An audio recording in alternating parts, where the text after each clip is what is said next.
Entries news కి స్వాగతం. అప్పుల బాధతో ఆత్మహత్య చేసుకున్న బుల్లితెర నటి రేఖ. అవకాశాలు లేకపోవడం, రియల్ ఎస్టేట్ వ్యాపారం చేస్తున్న భర్త అప్పుల పాలవడంతో టీవీ నటి మధ్యల సబీరా 42 ఏళ్ల అలియాస్ రేఖ ఆత్మహత్య చేసుకున్నారు.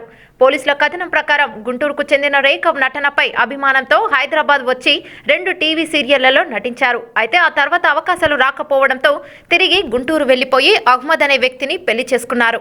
కుమార్తె పుట్టిన తర్వాత మనస్పర్ధలు రావడంతో భర్తతో విడిపోయారు. అనంతరం చైతన్యను వివాహం చేసుకున్నారు. ప్రస్తుతం విద్యానగర్లో ఉంటున్న రేఖ కొన్నాళ్ల పాటు వేడుకల్లో పాటలు పాడడం, యాంకరింగ్ చేయడం వంటివి చేశారు. అయితే గత 2 ఏళ్లుగా అది కూడా మానేశారు.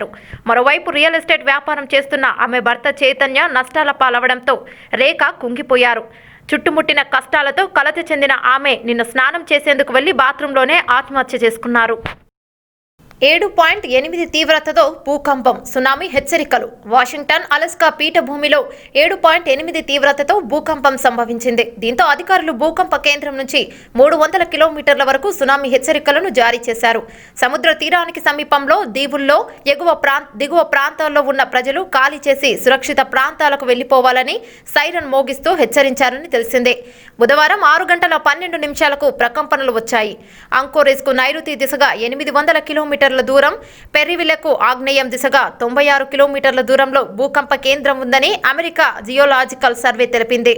తీవ్రత, ఇతర ప్రమాణాలను బట్టి భూకంప కేంద్రం నుంచి 300 కిలోమీటర్ల వరకు ప్రమాదకరంగా సునామీ అలలు వచ్చే అవకాశం ఉందని పసిఫిక్ సునామీ హెచ్చరికల కేంద్రం వెల్లడించింది.